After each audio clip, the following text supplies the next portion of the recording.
안녕하세요. 신불 채널의 내 사랑입니다. 오늘은 지중해 성자 다스칼로스 2권의 내용 중 챕터 6 유체 이탈편에 대해 읽어 드립니다. 시작하기 앞서 구독과 좋아요, 알람 설정 부탁드립니다. 바로 시작합니다. 유체 이탈. 사람이 깊은 잠에 빠지면 종종 죽은 것처럼 보이지만 사실 그것은 유체 이탈을 한 상태라네. 그 상태에서는 성령이 그의 몸을 돌보면서 그의 생긴 손상을 고쳐준다네. 보통 사람들도 잠자는 동안에 유체 이탈을 하고 성령이 작업을 끝내면 몸으로 돌아오지. 혼수 상태에 있었을 때는 현생이나 전생의 경험에 대해 아주 수용적이 된다네. 다스칼로스의 집에 도착했을 때는 이른 저녁이었다. 현관문이 열려 있었다. 문을 두드렸지만 아무런 대답이 없었다. 거실에는 불이 켜져 있고 누군가가 말하는 소리가 들렸다. 나는 다스칼로스가 해외의 비밀 조직에 보낼 강의록을 녹음하고 있겠거니 하고 생각했다. 녹음기는 참 놀라운 발명이야. 우리의 일을 너무나 수월하게 해주거든. 그는 언젠가 이렇게 감탄했다. 나는 다시 문을 두드렸지만 대답이 없었다. 하는 수 없이 복도에 앉아 기다리기로 마음먹었을 때야 야코부스가 모습을 나타냈다. 인사를 나누고 나서 그는 안으로 들어오라고 했다. 나는 그들에게 하고 있던 녹음을 계속하라고 말했다. 녹음하고 있던 것이 아니에요. 그가 대답했다. 라디오를 듣고 있었어요.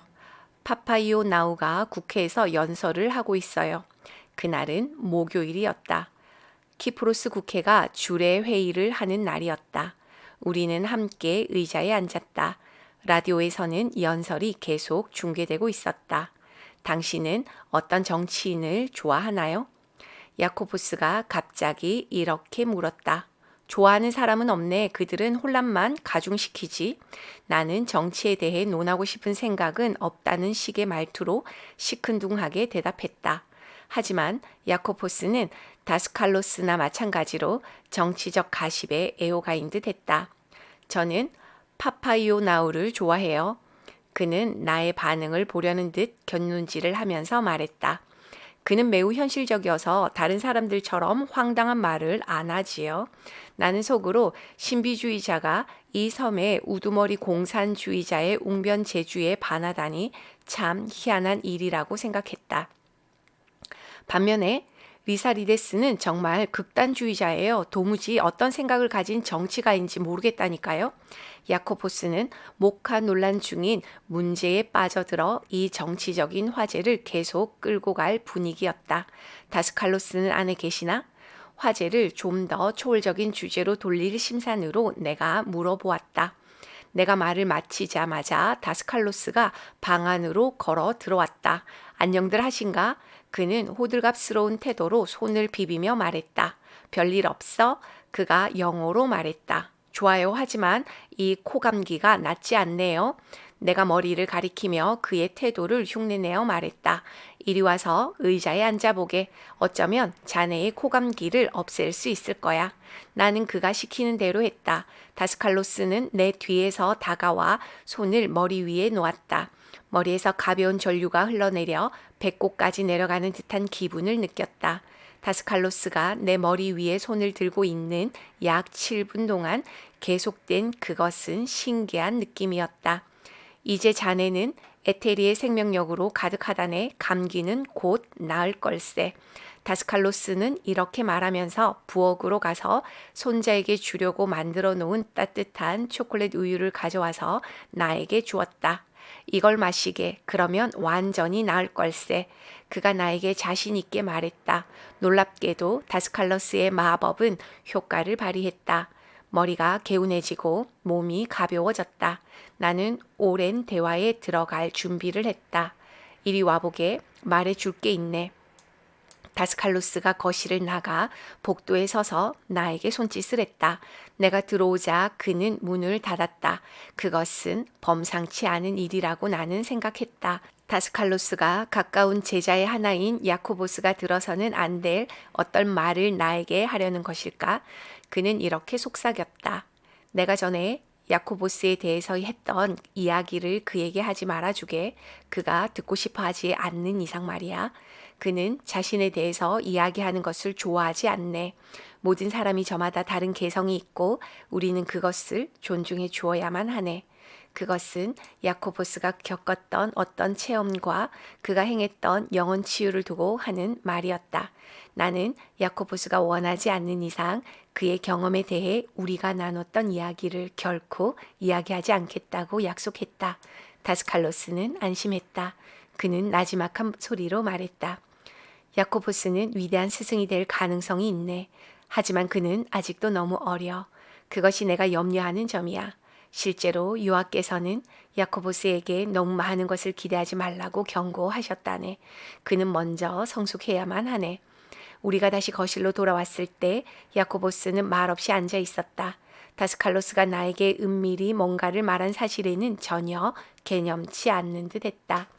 야코보스가 자네에게 가르쳐 줄 수 있는 것에다 내가 덧붙일 수 있는 것은 별로 없다네.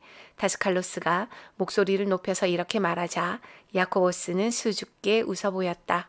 그러고는 다스칼로스는 양해를 구하고 2층으로 올라갔다. 그의 손녀가 수학 숙제를 도와달라고 보채고 있었기 때문이었다. 그날 저녁을 보람있게 보내기 위해서 나는 야코보스에게 다스칼로스와의 인연에 관해 물어보기 시작했다. 이 젊은 제자는 나의 신문을 예상하고 있었다는 듯 마음을 열었다. 나는 야코보스나 다스칼로스 그리고 코스타스와 함께 있을 때는 질문할 기회를 결코 놓치지 않는다. 그들은 나의 호기심을 받아들이면서 그것에 대해 종종 장난스럽게 딴지를 걸기도 했다. 그들의 이러한 태도는 나의 기분을 항상 더 즐겁게 만들어 주었다. 나는 안락 의자에 몸을 편안히 기댄 다음 입을 열었다. 야코보, 자네가 어떻게 다스칼로스를 만나게 되었는지를 알고 싶네. 나의 질문이 그에게 생기를 불어넣었다. 그는 곧장 느리고도 자신감에 찬 목소리로 이야기를 시작했다. 그런 그의 모습에서 권위에 찬 오라가 나타나는 것을 느낄 수 있었다. 그는 더 이상 적군에게 점령된 아이오스, 게오르기오스 마을에서 피난온 난민이 아니라 경험 많은 신비가다. 하지만 그는 젠체하지 않고 소박하게 말했다. 저는 초등학교에 다니던 어릴 적부터 철학적, 종교적인 의문에 관심을 가졌지요. 사람들은 저를 지혜로운 아이라고 불렀어요. 저는 세상이 어떻게 창조되었을지가 궁금했어요. 사람이 없으면 세상은 어땠을까? 저는 공을 인식해 보려고 애썼지요. 부모님은 무신론자였지만 저는 지고의 존재가 있다는 것을 받아들였어요. 저의 믿음이 부모님에게 대한 반발심에서 나온 것은 결코 아니었어요. 전 그저 절대자의 존재를 느꼈을 뿐이에요. 저는 또 언젠가는 내가 이미 알고 있는 어떤 사람을 만날 것이며 그가 나의 삶을 바꿔놓을 것이라는 예감을 가지고 있었지요. 전에 말씀드렸듯이 12살 때 아버지의 목에 종양이 생겼습니다. 그는 매우 심한 통증을 느꼈지만 의사들은 아무런 조치도 할 수 없었지요. 그때 누군가가 스트로볼로스에 사는 어떤 마법사에 대해 이야기하면서 그가 어쩌면 아버지를 낫게 해줄 수 있을지도 모른다고 하셨지요. 나는 어깨너머로 그 이야기를 듣고 있다가 아버지에게 찾아가 보자고 재촉했어요. 그 당시 다스칼로스가 우리 지역을 한 달에 한 번씩 방문했어요. 그는 터키군이 맨 먼저 상륙했던 곳인 마을 근처의 5마일 해변에서 사람들에게 가르침을 전하고 있었답니다. 다스칼로스는 단지 손을 얹는 것만으로 아버지의 목에 난 종양을 없애버렸지요. 그날부터 나는 다스칼로스의 강의에 정기적으로 참석했습니다. 그를 처음 만났을 때 어떤 느낌이었나? 우리는 마치 오랫동안 알고 있었던 사이처럼 이야기를 시작했어요. 저는 그를 이전에 알고 있었다는 느낌을 받았지만 온전한 기억은 서서히 돌아왔지요. 우리는 그날 밤 여러 시간 동안 웃고 또 웃었어요. 저는 직관적으로 그가 누구인지를 알 수 있었어요. 그러니까 자네는 12살 때 벌써 환생을 믿고 다스칼로스가 전생에 알던 사람이라고 느꼈단 말인가? 저는 환생이란 말을 들어본 적도 없었어요. 하지만 이전에도 살았던 적이 있다는 것을 알고 있었어요. 특히 저는 전생에 전쟁을 겪은 경험이 있는 것을 느꼈고 어린 나이로 죽게 될까봐 두려워했어요. 한 전생에서 실제로 그랬거든요. 저는 고대 이집트를 아주 생생하게 기억해요. 피라미드와 나일강과 신전들이 기억나요. 아주 인상 깊은 삶이었지요. 그들이 우리의 신전을 공격했던 게 분명해요. 포로로 붙잡힌 것은 이번 생에만이 아니에요. 터키군이 우리를 잡아 포로 수용소로 가는 배에 태웠을 때 사람들은 절망한 목소리로 소리를 질렀지요. 그때 이와 비슷하게 포로로 잡혔던 전생의 기억들이 내 마음속에서 떠올랐어요. 저는 그것을 모두 재경험했지요. 감옥에 갇히자 우리는 모두 절망에 빠졌어요. 그들이 침공해온 초기에 많은 사람들이 겪었듯이 언제라도 우리를 처형할 것만 같은 지경이었지요. 전에 말씀드렸듯이 터키로 가는 도중에 저는 로고스가 흰 빛의 모양으로 나에게 다가오는 것을 느꼈어요. 그러자 저는 주변에서 일어나는 일과는 아무런 상관없이 아주 평화로워졌습니다. 터키군이 침공해 오기 전에 다스칼로스와 또 만났었나? 예, 저는 5마일 해변에서 그의 강의를 계속 들었어요. 처음 갔을 때부터 저는 그가 말하는 내용이 매우 친숙하게 느껴졌죠. 첫날 명상 수련을 시작했을 때 그는 나를 옆으로 앉히고는 내가 다른 어떤 사람들보다도 연습을 잘한다면서 기대가 크다고 말했죠. 저는 매우 흥미를 가지게 되었어요. 제 무의식 속에 이전에 그런 경험이 없었다면, 그래서 그런 내용에 관심이 끌리지 않았다면 그것을 계속하지 않았을 거예요. 다른 많은 사람들처럼 처음에는 매우 열심히 달려들었다가는 곧 포기하고 말았겠지요.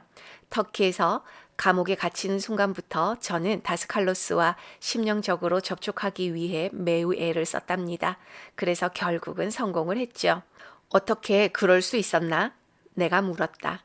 주의를 집중해서 그가 가까이 있는 듯한 느낌을 지속시켰어요.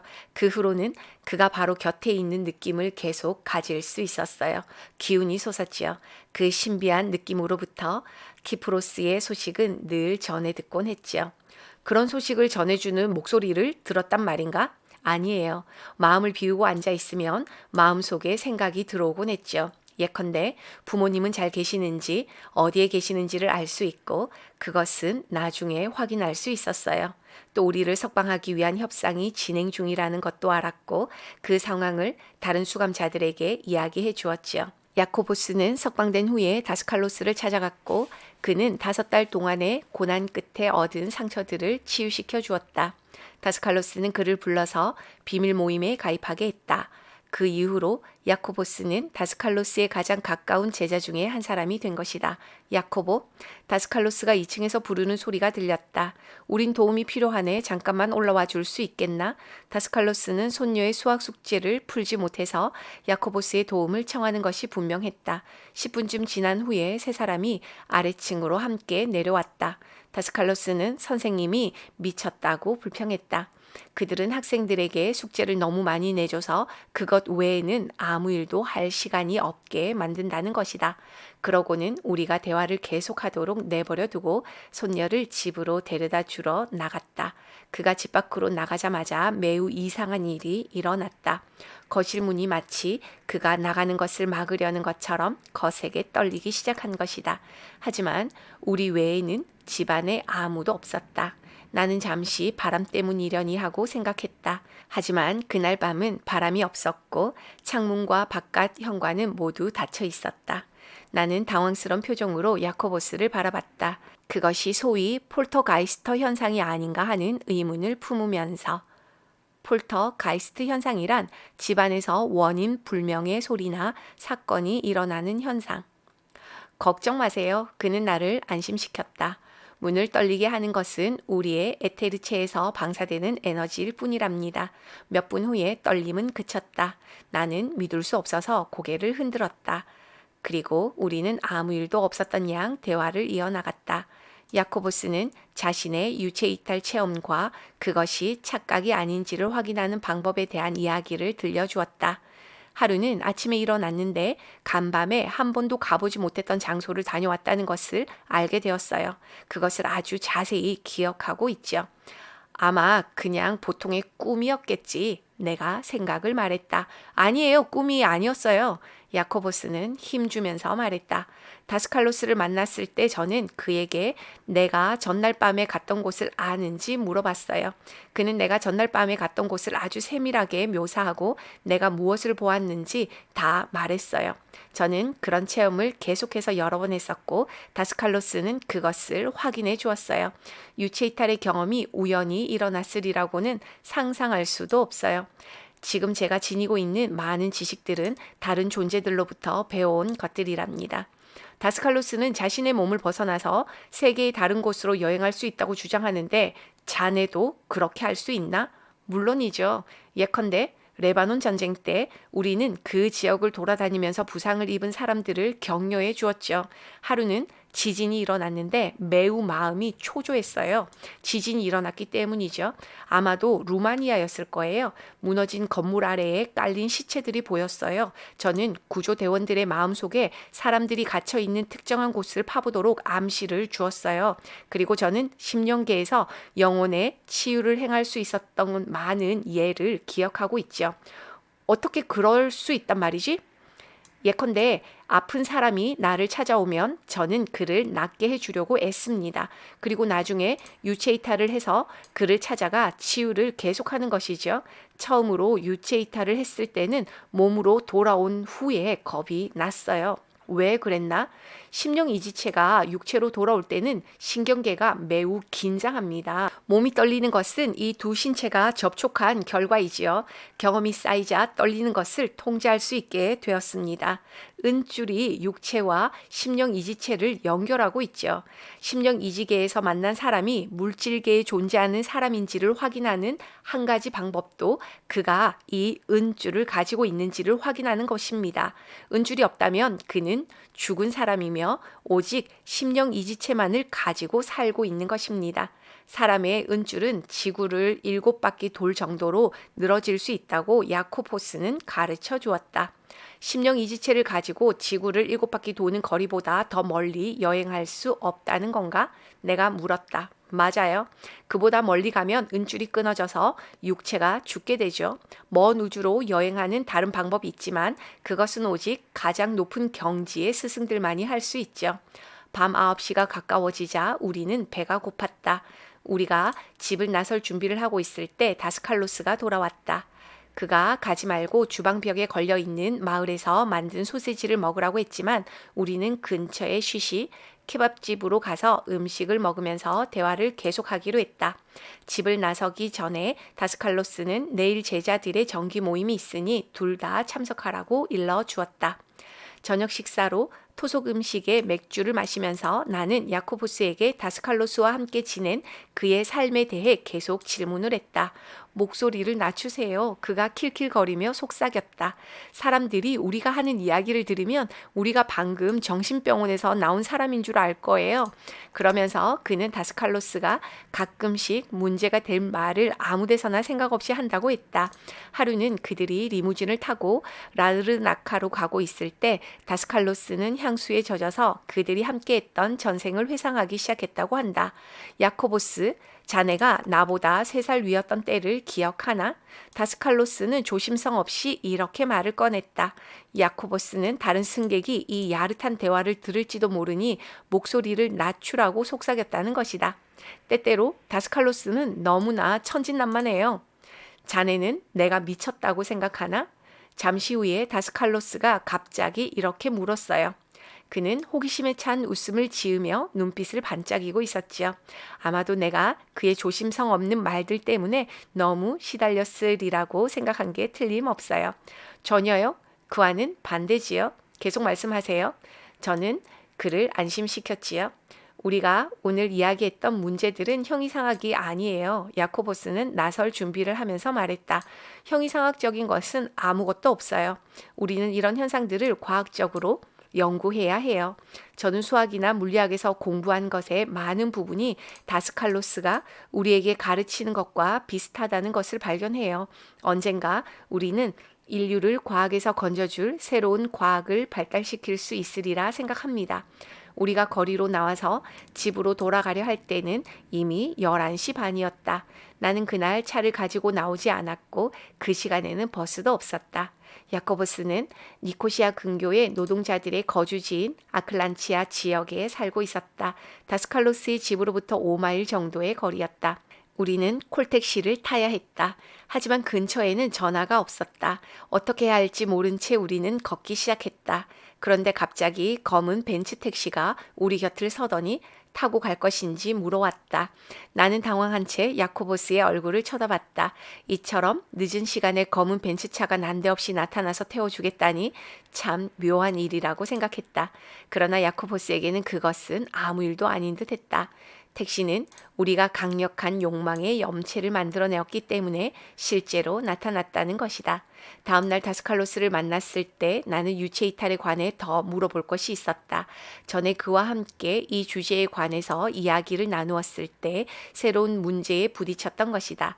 며칠 전에 나는 다스칼로스가 코스타스와 유체 이탈에 대해 나누는 이야기를 어깨너머로 듣고 의아해했다. 나는 부엌에서 커피를 끓이고 있었는데 다스칼로스가 습도가 높을 때는 몸을 벗어나는 것이 훨씬 더 쉽다고 말하는 것을 들었다. 방문객들이 다스칼로스의 도움을 받으러 왔기 때문에 그날은 더 이상 질문을 할 수가 없었다. 이제 야코보스와 코스타스까지 있으므로 그 문제를 꺼내도 되겠다고 생각했다. 다스칼로스는 먼저 물은 다양한 심령계와 그 부속계의 지배적인 원소라고 간단히 설명했다. 이 때문에 유체 이탈을 하는데 습기가 도움이 된다는 것이다. 야코보스도 자기는 항상 침대 곁에 물을 한 컵 떠다 놓는다고 말했다. 물의 원자 방사가 몸에서 훨씬 더 부드럽게 빠져나올 수 있게 해준다고 그는 주장했다. 다스칼로스는 유체 이탈은 심령이지 중추, 즉 신성한 원반에 대한 집중과 명상 수행을 오랫동안 훈련한 후에만 할 수 있다고 설명했다. 입문자는 특정한 영적 단계에 도달할 때까지 기본적인 명상 수행을 오랫동안 쌓은 다음에야 유체 이탈을 배우게 된다. 여러 해 동안 수행을 했어도 몸을 떠날 수 있다는 보장은 없다. 이 특별한 명상법은 대개 흰 수도복을 입은 비밀 모임의 회원들에게만 전수된다. 다스칼로스는 나에게 이런 비법의 명상법을 가르쳐 준 적이 없지만 내가 이해할 수 있는 수준에서 이론적으로나마 간단히 설명해 주기를 마다하지 않았다. 유체 이탈은 텔레파시와 같은 것인가요? 내가 물었다. 아닐세, 그 둘은 구별해야 하네. 텔레파시란 단지 염체의 투사로 육체 속에 머물러 있는 신비가에게 특정 경험을 가져다 주지 지구상의 어느 곳에든지 보낼 수 있는 강력하고도 견고한 염체를 만들어내는 능력을 지니려면 강도 높은 수련과 집중이 필요하다네. 텔레파시 능력을 개발하면 두 눈을 감싸는 신성한 원반이 각성되고 콧등이 끝나는 양 미간 바로 위에 있는 제3의 눈이 열린다네. 반면에 유체 이탈은 일종의 실신 상태에서 몸을 떠나는 것을 의미하지. 일단 몸을 떠나게 되면 우리는 지구상 어느 곳에든지 갈 수 있고 마치 육체를 가진 채 거기에 있는 것처럼 의식이 깨어있게 된다네. 신비가가 심령계에 가 있을 때도 그는 여전히 동일인물로서 자아를 의식하는 현재 인격을 고스란히 지니고 있다네. 매우 높은 경지에 이른 진리의 탐구자는 2차 유체 이탈을 행할 수가 있지. 그는 심령체를 버리고 오직 이지체로서 역시 온전히 자아를 의식하면서 존재할 수 있다네. 우리는 사람을 그의 오신 거친 육신, 심령체, 그리고 이지체를 동일한 자아의식으로 인식하고 구별해야 한다는 것을 명심하게. 한 사람이 자신의 가장 겉옷을 하나 벗어버려도 그는 여전히 동일한 사람일세. 두 번째 옷과 세 번째 옷을 벗어버려도 그는 여전히 동일한 인물이라네. 마찬가지로 자신의 신체를 버려도 우리는 온전하고 완전한 동일한 자아의식이라네. 유체 이탈은 물질계에 상응하는 에테르계에서 일어나는 건가요? 아니면 심령 이지계에서 일어나는 건가요? 내가 물었다. 물론 둘 다 가능한 일이지. 하지만 우리가 거친 물질계 속에 있을 때는 그 세상 속에서 사는 사람들의 눈에 보이지는 않는다네. 우리가 심령 이지체의 진동수를 낮추는 방법을 모른다면 말일세. 에테르 질을 모아서 자신의 육안으로 보이게끔 하는 것이야. 이것은 전에 설명했듯이 완전치 않아서 오래 지속되지 않네. 사념을 다른 데로 돌리는 순간 물질화되었던 것은 사라져 버린다네. 그와 같은 무현 상태에서는 어떤 느낌이 드나요?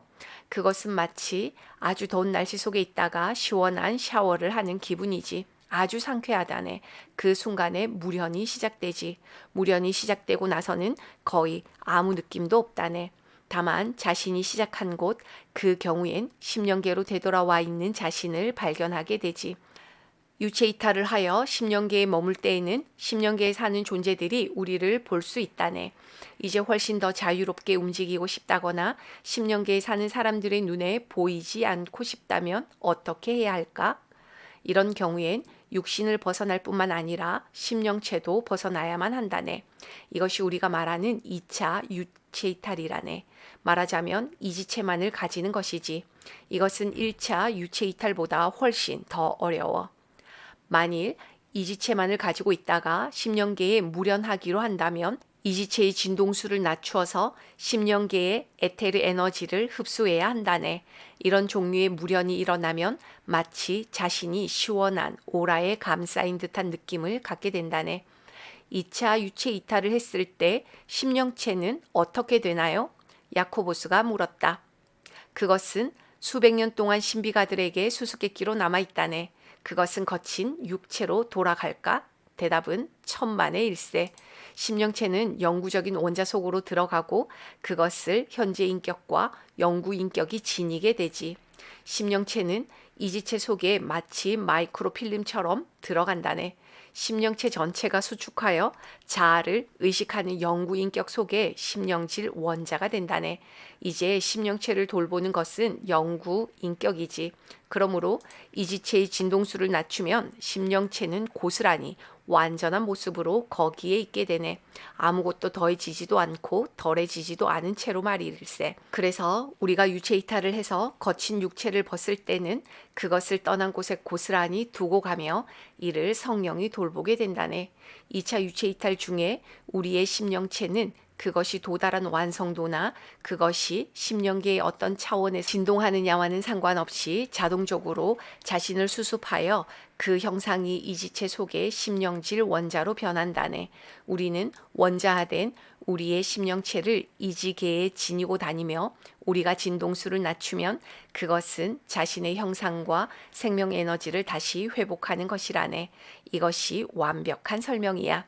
그리고 2차 유체 이탈에서 성령은 심령질과 이지질을 준비하는 것 외에는 아무런 역할을 하지 않는다네. 심령체를 돌보는 일은 이제 자아를 의식하는 영혼의 손에 맡겨지게 된다네. 우리가 죽으면 육신은 스스로 해체되고 그와 함께 에테르 복체도 해체된다네. 그러면 우리는 자신이 버린 거친 육체와는 아무런 관계도 가지고 있지 않게 되지. 육신은 해체되어 새로운 생명의 형성에 사용될 수 있게 된다네. 거친 육체의 죽음에 항상 뒤따르는 제2의 죽음 후에 우리의 심령체는 수축되어 영구적인 심령질 원자 속에 들어간다네. 그러면 새로운 환생이 일어나지. 우리는 자아를 의식하는 인격 이전의 경험을 모든 생에 지니고 다니는 것이라네. 바로 이 순간 영구적인 심령질 원자 속에는 전생의 모든 기록이 들어있다네. 이것이 없으면 인간은 해체되어 완전히 없어져 버릴 것일세. 그의 감정적 삶은 파괴되고 과거에 대한 기억도 사라질 거야. 다스칼레, 다른 종류의 유체 이탈도 있나요? 내가 물었다. 그럼 초의식적 자아 인격을 통한 유체 이탈이 있지. 하지만 그것은 엄밀히 따지면 유체 이탈이기도 하고 아니기도 해. 자신을 확대시켜서 육체 외부에 크든 작든 일정한 공간을 점하고 많은 곳으로부터 동시에 인상을 받아들이면 우리는 소위 초의식적 자아 인식을 얻게 된다네. 우리는 육체 밖에 있고 동시에 육체는 우리의 인상을 받아들이는 영역권 속에 있게 되는 것이지. 그렇게 되면 우리의 몸을 포함하여 주변의 모든 것을 느낄 수 있네. 우리는 더 이상 육신 안에 있는 것이 아니라 육신이 우리 안에 있게 되는 것일세. 자신을 현재 인격의 의식과 자아인식에 동조시키면 우리는 지금의 자신뿐만 아니라 초의식적인 자신을 느낄 수 있다네. 아마도 진리 탐구자의 큰 기쁨은 여기에 있을 걸세. 자신의 두 가지 본질, 즉 현재의식과 자아를 의식하는 영혼을 구별할 수 있을 때 말이네. 이 둘은 하나로서 경험되지만 그럼에도 구별할 수가 있다네. 보다시피 자네가 제기한 주제는 아직은 이해하기가 쉽지 않을 걸세. 다스칼로스는 목소리를 더욱 낮추어서 말을 이었다. 하지만 이것으로 아주 대략적인 설명은 되었다고 생각하네. 그러고는 다스칼로스는 전에 이야기한 적 없는 한 가지 경험을 털어놓았다. 그것은 유체 이탈과 무련으로서 한 소녀가 중년 남자에게 희롱당하는 것을 구해준 내력이었다. 밤 11시였어. 나는 책을 읽고 있었고 아이들은 자고 있었지. 아내는 뜨개질을 하고 있었어. 오늘 저녁에는 아무도 나를 방해하면 안 돼. 내가 갑자기 이렇게 말했어. 아내는 무슨 일인지 영문을 몰라 했지. 내가 설명을 했네. 가까운 유칼리 나무 숲에서 한 중년 남자가 어린 소녀를 유혹하고 있어. 난 그를 막아야 해. 그의 차는 숲가에 주차되어 있었지. 그는 이미 소녀를 숲속으로 데리고 가서 막 범할 참이었어. 그는 소녀의 옷을 벗기고 애무를 하고 있었어.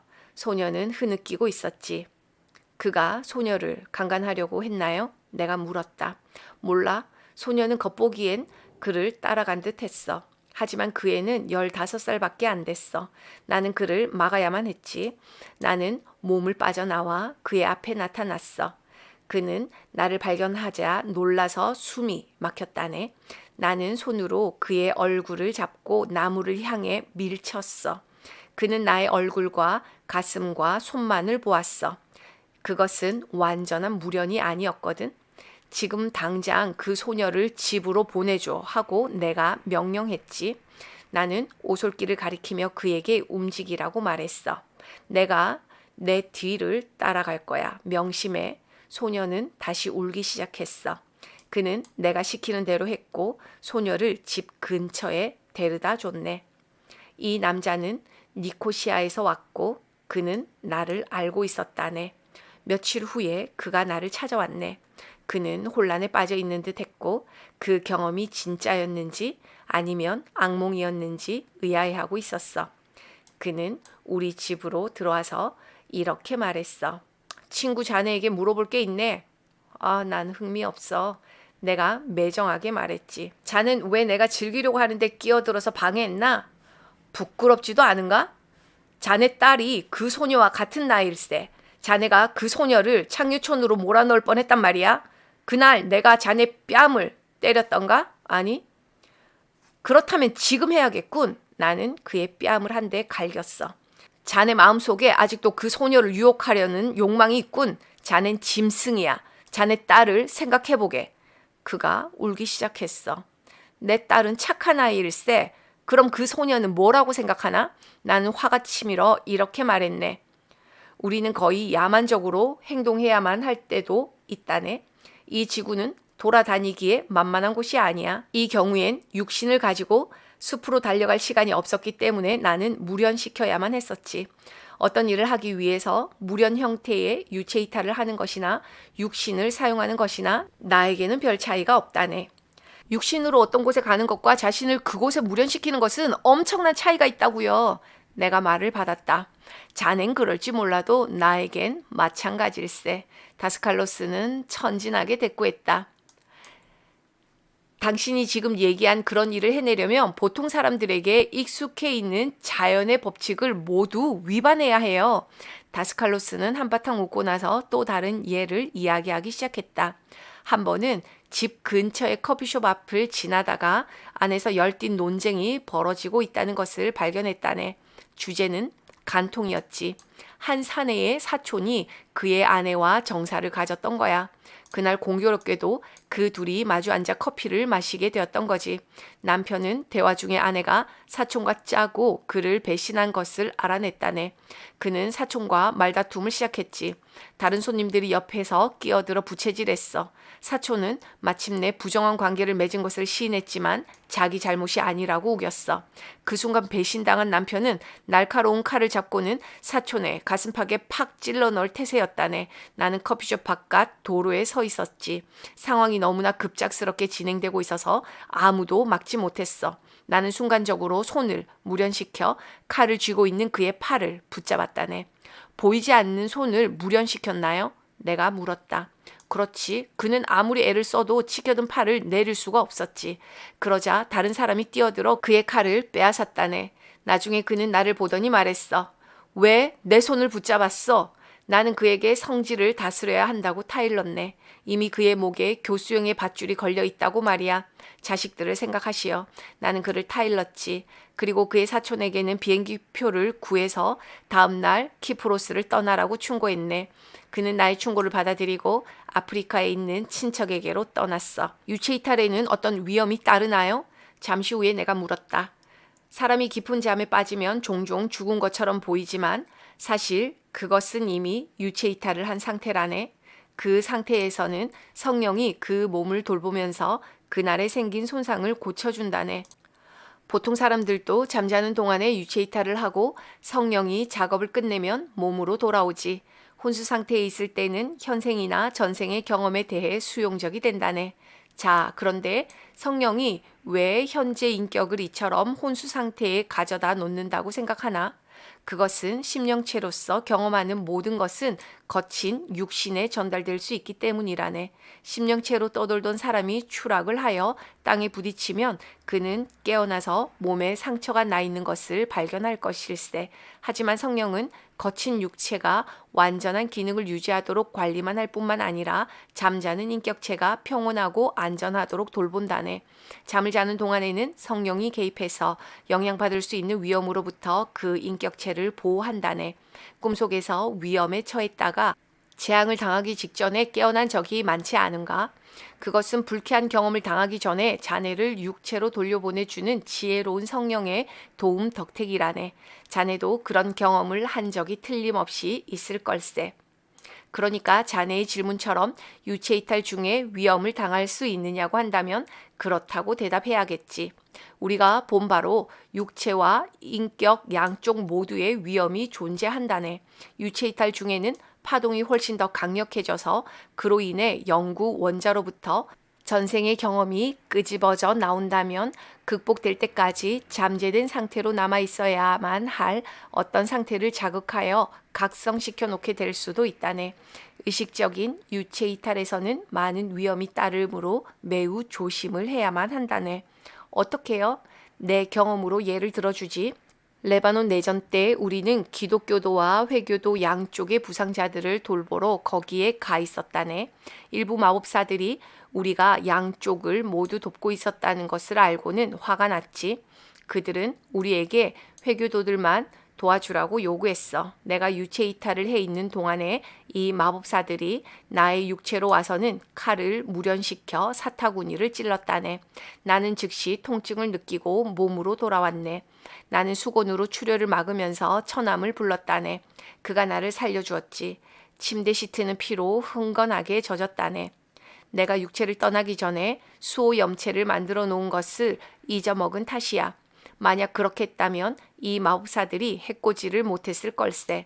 의식적으로 몸을 떠날 때는 육체를 지켜줄 염체를 꼭 만들어 놓아야만 한다네. 그건 어떻게 하죠? 강력하게 자기 암시를 하는 거지. 자신에게 이렇게 말한다네. 내가 없을 동안 어떤 해도 닥치지 않을 것이다. 테오파니스도 이 마법사들에게 팔을 찔린 적이 있다네.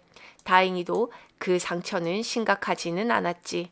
그 흑마술사들은 어떻게 되었나요?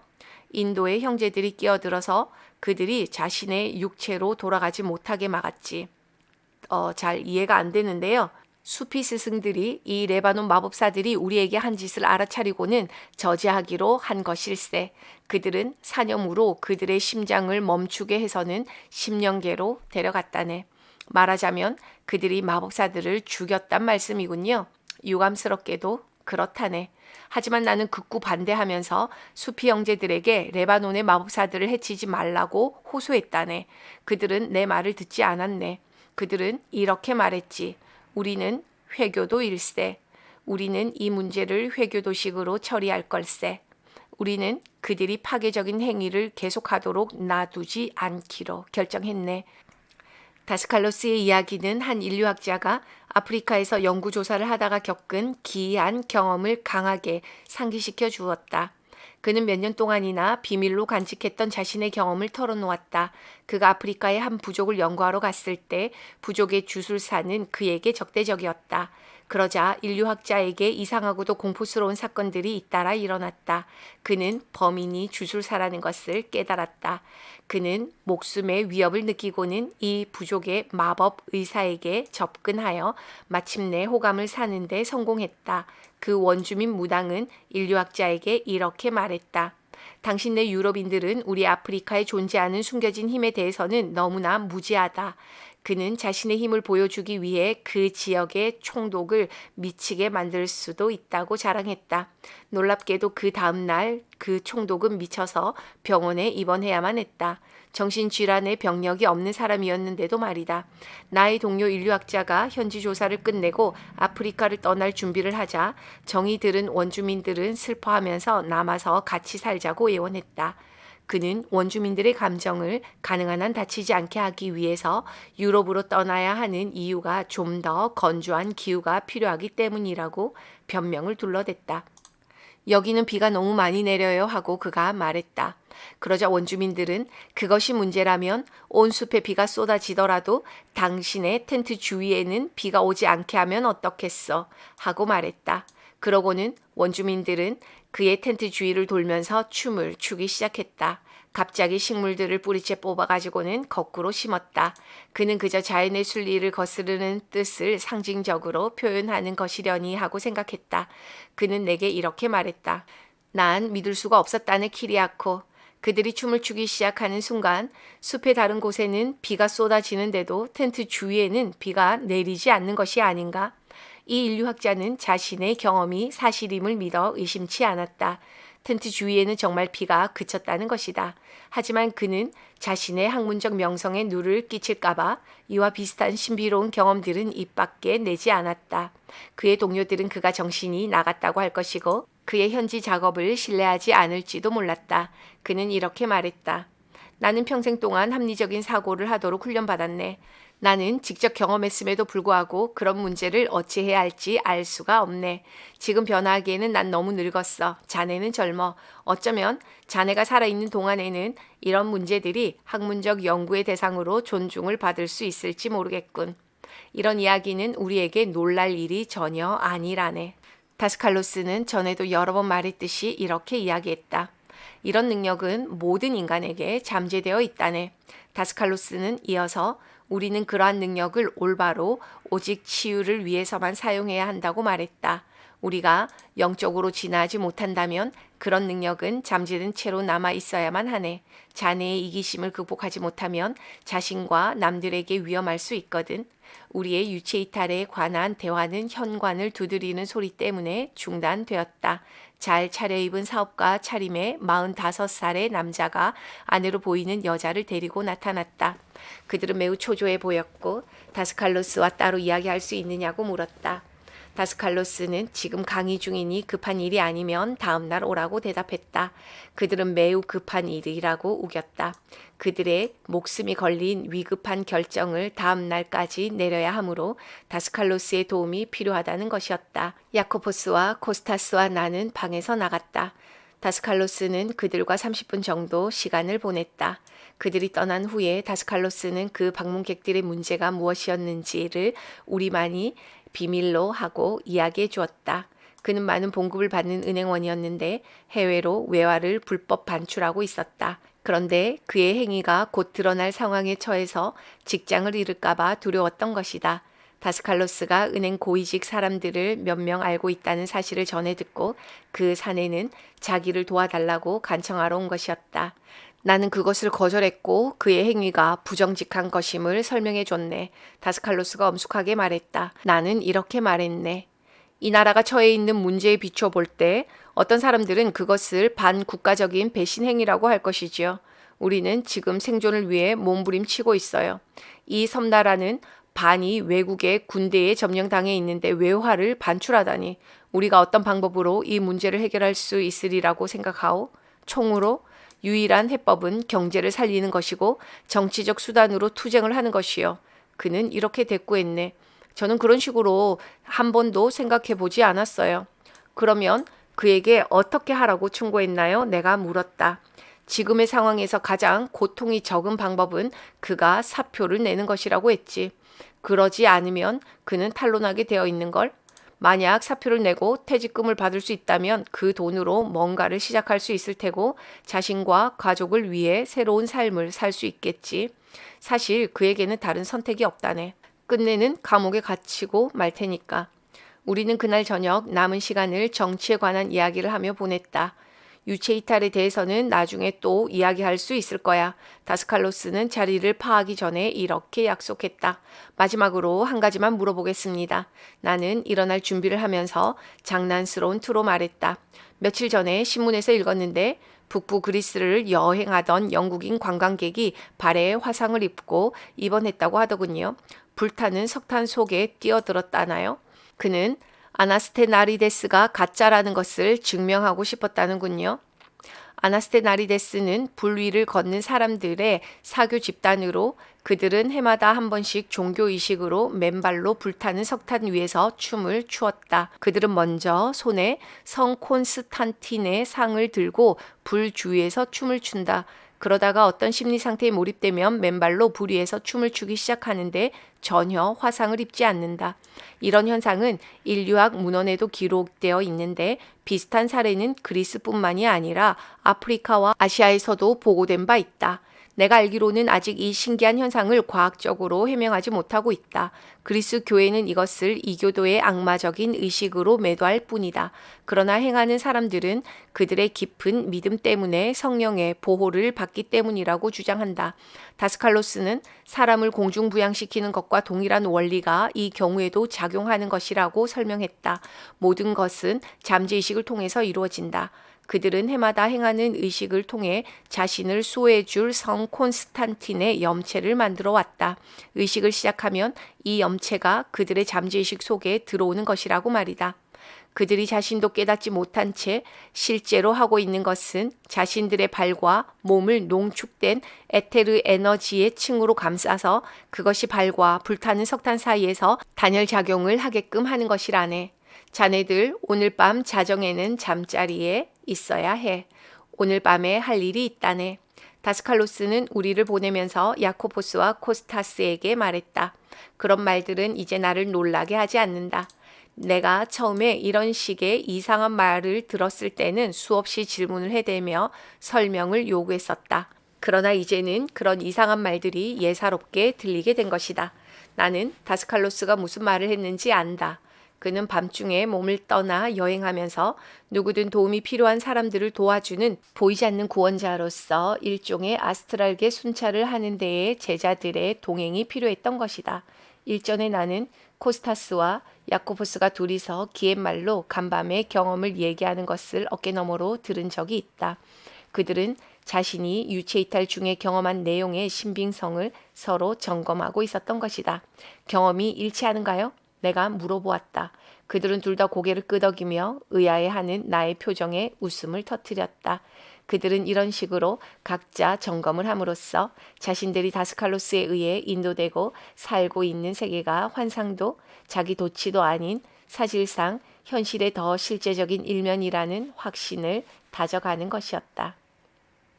오늘은 여기까지 읽어드립니다. 오늘도 내일도 고요한 날 되시기 바라며 오늘 영상도 끝까지 시청해 주셔서 대단히 감사드립니다. 마지막으로 구독과 좋아요, 알람 설정 부탁드립니다. 이상 심플 채널의 내 사랑이었습니다. 심플하게.